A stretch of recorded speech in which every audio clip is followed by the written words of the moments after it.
Termination effective immediately. My wedding present to you. The text message glowed on my phone screen like a neon sign in the darkness. I stared at it, my wedding dress rustling as I shifted in the bridal suite chair. My name is Camille Rhodes.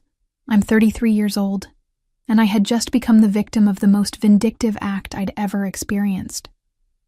The message was from Lucas Bennett, the spoiled 28-year-old son of Greylinks Industries CEO. As I read those cruel words again, my heart pounded not with fear, but with a cold, calculating fury that surprised even me. This wasn't just about losing my job as senior business development manager. This was about Lucas trying to destroy what should have been the happiest day of my life. My phone buzzed again. Another message from Lucas. Hope you saved enough for the honeymoon. You'll need it for unemployment. I could practically hear his smug laughter through the screen. He thought he was so clever, timing this announcement for maximum humiliation. Everything okay, sweetheart? My soon-to-be husband, David Walsh, peeked around the corner of the bridal suite. At 35, David was everything Lucas wasn't. Mature, kind, and genuinely successful in his own right as a financial consultant. When I showed him the messages, expecting shock or outrage, he simply chuckled. Poor Lucas, David said, shaking his head with amusement. He has no idea what he's just done. I looked at my husband with curiosity. What do you mean? David's smile was enigmatic. Let's just say some people are about to learn the difference between inherited power and earned intelligence.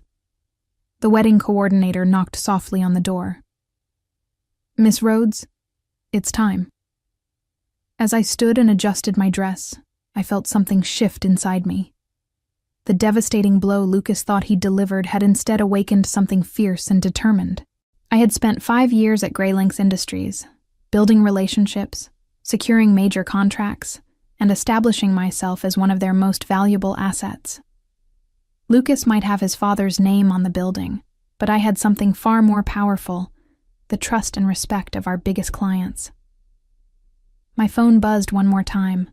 Lucas again. Clean out your desk Monday. Security will escort you out.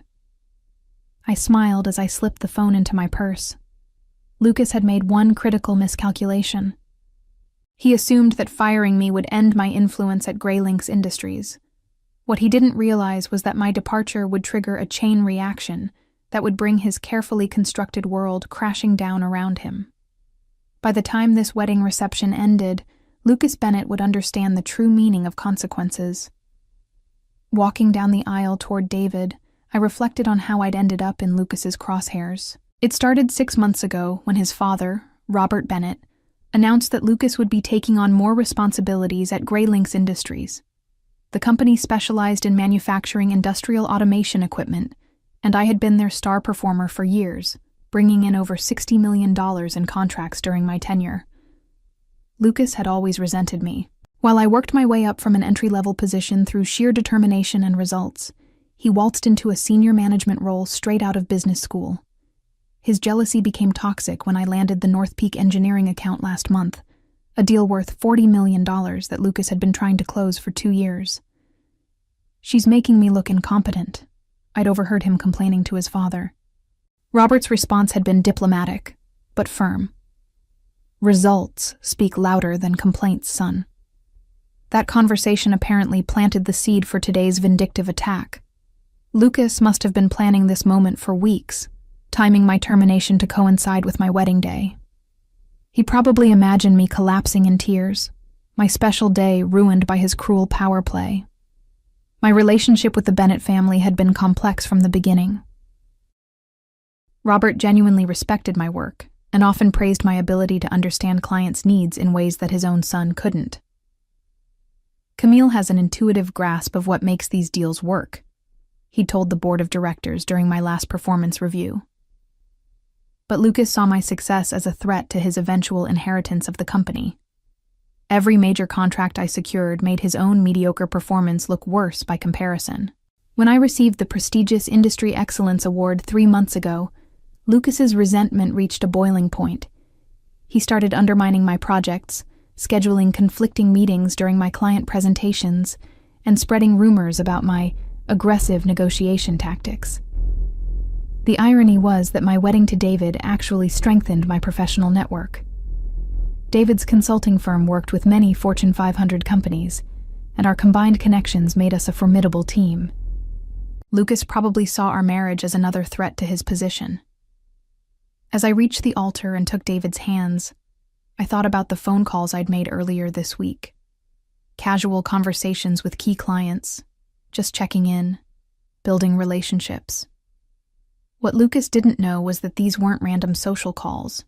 They were strategic moves in a chess game he didn't even realize he was playing. Margaret Wu from North Peak Engineering had mentioned during our last lunch meeting that she was concerned about management changes at Greylinks Industries. "I hope they're not planning to shake up the team," she'd said. "Our relationship with you is the main reason we chose Greylinks over the competition." Those words would prove more prophetic than either of us realized. Lucas had just made the biggest mistake of his privileged life, and he didn't even know it yet. The ceremony was beautiful, but I couldn't shake the feeling that Lucas was somewhere celebrating his perceived victory. He probably imagined me discovering his message in the middle of my vows, breaking down in front of our 150 guests. Instead, I stood there exchanging promises with David, my mind already working through the implications of what Lucas had done. During the cocktail hour, I excused myself to the ladies' room and pulled out my phone.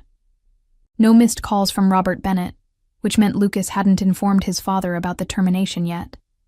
This was clearly Lucas acting on his own authority, probably planning to present it to Robert as a fait accompli on Monday morning. I scrolled through my contacts and found Margaret Wu's number. As the decision-maker for the $40 million North Peak Engineering contract, Margaret had become more than just a client over the past 6 months. We'd developed a genuine professional friendship built on mutual respect and trust. "Margaret, it's Camille. I'm sorry to bother you on a Saturday, but I wanted to give you a heads up about some changes at Greylinks Industries." "What kind of changes?" Margaret's voice carried immediate concern. "I've just been terminated, effective immediately. I wanted you to hear it from me directly rather than through official channels on Monday." The silence that followed was telling. When Margaret finally spoke, her voice was cold with anger. "They fired you? The person who single-handedly saved our partnership? Who understood our technical requirements better than their own engineering team?" "I'm afraid so. Lucas Bennett made the decision." That arrogant little... Margaret caught herself. "Camille, I need to ask you something directly. In your professional opinion, can Greylinks Industries deliver on our contract requirements without you?" I paused, choosing my words carefully. "Margaret, you know I can't make recommendations about your business decisions, but I will say this. The technical specifications we developed together were based on my deep understanding of both your needs and Greylinks' capabilities. That knowledge transfer would be challenging for someone else to replicate quickly." Another long pause. "I see. Thank you for the courtesy call, Camille. Enjoy your wedding day. We'll be in touch very soon." As I hung up, I felt a grim satisfaction. Margaret Wu wasn't just any client. She was the kind of detail-oriented executive who would immediately question any disruption to a project this size. The North Peak contract had penalty clauses for delays or substandard delivery that could cripple Greylinks financially. I returned to the reception with a smile, accepting congratulations from guests while my phone remained strategically silenced in my purse. Lucas thought he was delivering a knockout punch, but he'd actually just handed me the perfect weapon to destroy his credibility. By Monday morning, his wedding present to me would become the worst decision of his professional life. The wedding reception was in full swing when my phone started buzzing incessantly. I glanced at the screen during David's speech and saw 17 missed calls from various numbers. My pulse quickened, not with anxiety, but with anticipation. The wheels I'd set in motion were already turning faster than I'd expected. Ladies and gentlemen, David was saying, raising his champagne glass, I married the most brilliant woman I know today.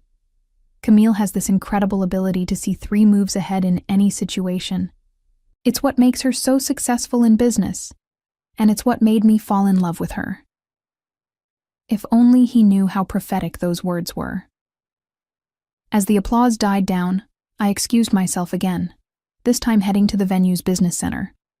23 missed calls now, and counting. The first voicemail was from Margaret Wu, timestamped just 40 minutes after our earlier conversation. Camille, I've spoken with our board of directors. We're invoking the key personnel clause in our contract with Greylinks Industries. If you're no longer on the project, we consider the agreement void. I'll be calling Robert Bennett personally on Monday to discuss our options. The next message was from James Harrison at Kristen Global, another major client. Camille, Margaret Wu just called me about some shakeup at Greylinks. She mentioned you've been let go? We need to talk immediately. Our contract has similar personnel requirements. My hands trembled as I listened to message after message. Word was spreading through the industry network faster than wildfire. These weren't just casual business relationships. They were professional partnerships built on years of trust and successful collaboration. Thomas Rodriguez from Lumerin Publishing had left 2 messages. Camille, this is urgent. We're 3 weeks away from implementation on our automation system. If Greylinks thinks they can just swap out project managers at this stage, they're mistaken. Call me back immediately. I sat down heavily in one of the business center chairs, staring at my phone as the call count reached 31. Lucas had grossly underestimated the interconnected nature of our client relationships. In the industrial automation business, personal trust was everything. Clients didn't just hire companies, they hired people. My phone rang again. This time it was Victoria Stone from Foxton Interactive, our newest client. I answered on the second ring. Camille, thank God you picked up. I just got a very disturbing call from Margaret Wu. Please tell me this termination rumor isn't true. I'm afraid it is, Victoria. Lucas Bennett made the decision earlier today. That imbecile, Victoria said flatly. Camille, I'm going to be direct with you. The only reason we chose Greylinks over Bravantine Logistics was because of your track record. If you're not there to oversee our project, we're pulling out. I've already drafted the cancellation letter. Victoria, I appreciate your confidence in me, but you should make whatever decision is best for Foxton Interactive. I am, and what's best is working with professionals who honor their commitments. If Greylinks wants to play games with personnel during active projects, they can explain to their shareholders why they lost a $12 million contract. After hanging up, I sat in stunned silence. Victoria's contract was barely 2 weeks old. Lucas would have no idea that losing it would trigger a liquidated damages clause worth an additional $3 million. Combined with the North Peak Engineering contract, Greylinks Industries was looking at potential losses exceeding $55 million. My phone buzzed with a text from David. Everything okay? You've been gone a while. I typed back. Just handling some urgent calls. Be right there. As I walked back toward the reception, I caught a glimpse of myself in the hallway mirror. My wedding dress was still pristine, my makeup perfect, but my eyes held a fierce determination that hadn't been there this morning. Lucas Bennett had wanted to ruin my wedding day, but instead, he'd given me the perfect opportunity to demonstrate exactly why firing me was the biggest mistake of his career. I returned to the reception, just as the band was starting our first dance. David took my hand, and as we swayed to the music, he whispered, "The calls?" "Clients," I murmured back. "They're not happy about the termination news." "How not happy?" $50+ million in contracts at risk. David's steps never faltered, but I felt him tense slightly. "That's significant. Lucas has no idea what he's just triggered." I smiled as we spun slowly. He thought he was firing one employee. He actually just destabilized his father's entire company. During the song, I noticed my phone lighting up repeatedly on our sweetheart table. By the time we finished dancing, I had 47 missed calls and dozens of text messages. The industry network was in full crisis mode. I decided to answer the next call publicly, right there at our table. It was Robert Bennett himself. "Mr. Bennett," I said, loud enough for nearby guests to hear. "Congratulations on your son's decision-making skills. Camille, I just got off the phone with Margaret Wu. She's talking about voiding the North Peak contract. What the hell is going on?" "Your son terminated my employment this afternoon, as my wedding present," he said. The silence stretched so long I thought the call had dropped. When Robert finally spoke, his voice was strained. "Lucas did what?" "Check your messages, Mr. Bennett. I believe you'll find several clients expressing concerns about project continuity. Camille, listen to me very carefully. Whatever Lucas said, whatever he did, we can fix this. You're not terminated. You're promoted. Name your price." I looked around at my wedding guests, many of whom were listening with fascination to this very public conversation. "I'm afraid it's too late for that, Mr. Bennett. Your son made his position quite clear. Camille, you don't understand. The North Peak contract alone has a key personnel clause requiring my direct involvement, as does the Kristen Global contract, and the Foxton Interactive Agreement, and several others." I paused, letting that sink in. "Perhaps you should have a conversation with Lucas about the strategic implications of his personnel decisions." I hung up before Robert could respond, and the table erupted in murmurs. David squeezed my hand approvingly, while my cousin Janet stared at me in amazement. "Did you just tell a CEO that his son screwed up a $50 million deal?" Janet whispered. "Actually, it's closer to $60 million now. And that's just the beginning." My phone immediately rang again. Robert calling back. I let it go to voicemail. Then it rang again. And again. By the time the dinner course was served, Robert Bennett had called me 12 times and sent 4 increasingly desperate text messages. The latest text read, "Camille, I'm begging you. Lucas acted without my knowledge. Whatever he offered you, I'll double it, triple it. The board will have my head if we lose these contracts." I showed the message to David, who chuckled softly. "I think Robert Bennett is having a very educational evening." "The night is young," I replied. "Wait until he talks to the other clients." As if on cue, my phone buzzed with a call from Sandra Phillips at Riverton Manufacturing. I'd been cultivating that relationship for 8 months, and their potential contract was worth $25 million. I answered the call with a bright smile. "Sandra, how wonderful to hear from you on my wedding day." "Camille, I hope I'm not disturbing you, but I just heard the most troubling news from Margaret Wu." As Sandra Phillips expressed her concerns about the instability at Greylinks Industries, I watched the sun set through the reception venue's large windows. The golden hour light felt symbolic. Lucas's career was ending just as my new life with David was beginning. "Sandra, I understand your concerns," I said into the phone while guests danced around me. "The transition at Greylinks will certainly be challenging for all parties involved." Challenging is an understatement. Our board specifically chose Greylinks because of your involvement. If you're no longer there, we'll need to reconsider our entire procurement strategy. That was the death knell for Lucas's prospects. Sandra's contract wasn't just worth $25 million. It was a gateway to the entire municipal infrastructure market. Losing Riverton Manufacturing would signal to other government contractors that Greylinks Industries was unstable. After ending the call, I found myself approached by my friend Allison, who worked in corporate communications. "Camille, what's happening? Your phone hasn't stopped ringing for 2 hours." "Lucas Bennett made a strategic error," I explained simply. "He terminated my employment today without considering the broader implications." "On your wedding day? That's horrible. It's certainly been educational." I smiled as my phone buzzed again, this time with a call from Kenneth Morrison at Blackstone Outfitters. "Excuse me, I should take this." Kenneth's message was the same as all the others. Concerns about project continuity, questions about Greylinx's stability, and subtle threats to pull his $15 million contract. By now, the pattern was clear. The industry network that had taken me years to build was turning against Greylinx Industries in real time. David appeared at my side with a glass of champagne. How many contracts are we up to now? Total potential losses?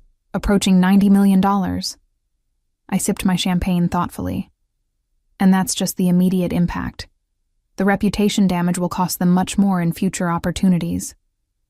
Lucas must be having quite an evening. As if summoned by our conversation, my phone rang with an unknown number. I answered to find Lucas himself on the line, his voice tight with panic. "Camille, we need to talk. There's been a misunderstanding." "Lucas, how thoughtful of you to call on my wedding day. Are you enjoying your evening?" "Cut the act. I just got off a very unpleasant call with my father. He's upset about some client reactions to your departure." "Client reactions?" I feigned surprise. "Whatever could you mean?" "You know exactly what I mean. Margaret Wu is threatening to void the North Peak contract. Victoria Stone already sent a cancellation letter for Foxton Interactive. Thomas Rodriguez is demanding a meeting first thing Monday morning." I could hear the desperation creeping into his voice. The arrogant young executive who'd sent those smug text messages a few hours ago was rapidly realizing the magnitude of his miscalculation. "That does sound concerning," I said sympathetically. "Have you considered that these clients might be questioning Greylinx's commitment to project continuity?" "Camille, I'm prepared to reverse the termination. Full reinstatement, immediate promotion to Vice President of Business Development, 20% salary increase." "That's very generous, Lucas. But I'm afraid I'm rather busy with my wedding reception at the moment. This isn't a game. The board is calling an emergency meeting for tomorrow morning. My father is furious. If we lose these contracts, then perhaps you should have considered the consequences before sending me that charming text message about cleaning out my desk." I hung up and turned off my phone entirely. The nuclear chain reaction Lucas had triggered was beyond stopping now. Even if I wanted to save Greylinx Industries, which I decidedly did not, the damage to their reputation was irreversible. Monday morning arrived with the subtlety of a freight train. I sat in my home office, officially unemployed, but feeling more powerful than I ever had at Greylinx Industries. My phone had been buzzing continuously since 7 a.m., but I was in no hurry to answer. David brought me coffee and kissed my forehead. "Ready for the fireworks?" "They've already started." I showed him my voicemail count, 37 messages, most from Robert Bennett and various Greylinx executives. Lucas apparently spent his Sunday in crisis meetings. The first voicemail was from Robert, time-stamped at 6:47 a.m. "Camille, I've been up all night. Foxton Interactive has officially terminated their contract. Kristen Global is demanding a full project team restructure. Please, call me back. We need to discuss terms." The second message was even more desperate. "Camille, this is Robert again. The board is convening an emergency session. Riverton Manufacturing just sent a formal notice of intent to withdraw. I'm authorized to offer you a partnership stake in the company." I listened to each increasingly frantic message while sipping my coffee. By message 15, Robert was offering me Lucas's job. By message 23, he was offering me his own. The final message, left at 5:30 a.m., was barely coherent. "Camille, please. The preliminary damage estimates are catastrophic. The board is talking about removing me as CEO. Lucas is finished. Whatever you want, it's yours. Just please, help us save what's left of the company." I deleted all the voicemails without responding. There was nothing left to save, and even if there was, I had no intention of rescuing the people who'd tried to humiliate me on my wedding day. My personal phone rang. Margaret Wu. "Camille, I wanted to give you an update. North Peak has officially withdrawn from all agreements with Greylinx Industries. We're already in talks with Braventine Logistics about taking over our automation needs." I'm sorry to hear about the disruption to your project timeline, Margaret. Actually, we're not sorry at all. Bravantine has offered us better terms and a more experienced project team. Greylynx's loss is definitely our gain. By Wednesday, the industry news sites were reporting the story. Greylynx Industries faces mass client exodus after key executive departure ran as the headline in Industrial Automation Weekly. The article detailed how a single personnel decision had triggered the loss of over $100 million in active contracts. Lucas Bennett was nowhere to be found. According to my former colleagues who'd been calling to offer congratulations and job opportunities, he'd been placed on administrative leave pending a board investigation. Robert Bennett had resigned as CEO, accepting full responsibility for what the board called a catastrophic failure of management oversight. The interim CEO was already fielding acquisition offers from competitors looking to pick up Greylynx's remaining assets at fire sale prices. What had been a thriving company just 4 days ago was now a cautionary tale about the importance of key personnel relationships in relationship-driven industries. Victoria Stone from Foxton Interactive called to offer me a position as Director of Strategic Partnerships. "The way you handled this entire situation was masterful," she said. "You turned a vindictive attack into a demonstration of your true value. That's exactly the kind of strategic thinking we need on our team." Margaret Wu made a similar offer, as did Thomas Rodriguez and Kenneth Morrison. Even Sandra Phillips called on behalf of Riverton Manufacturing. "We're expanding our procurement team and looking for someone with deep industry knowledge and proven relationship-building skills." David found me in my office that afternoon, surrounded by job offers and contract proposals. "It seems like destroying Greylynx Industries was good for your career prospects. It's amazing what happens when people see your true value," I replied. "Lucas thought he was ending my career. Instead, he just advertised my skills to every major player in the industry." "So which offer will you accept?" I smiled, looking at the stack of opportunities Lucas had inadvertently created for me. "I'm thinking of starting my own consulting firm. All these companies need someone who understands both technical requirements and client relationship management. Lucas just proved there's a huge market for that expertise." Lucas Bennett's attempt to destroy my wedding day had backfired spectacularly. Within a week, he was unemployed and unemployable, his reputation in the industry permanently tarnished. Robert Bennett's resignation became effective immediately, and he spent the following months dealing with shareholder lawsuits and board investigations. The Greylynx Industries stock price plummeted 60% before the company was finally acquired by a competitor for a fraction of its former value. Lucas's inheritance evaporated along with the family business, leaving him to explain to future employers why his tenure as a senior executive had lasted exactly one disastrous weekend. As I signed the incorporation papers for Rhodes Strategic Consulting 6 weeks later, I reflected on how Lucas's cruelty had actually been the greatest gift of my career.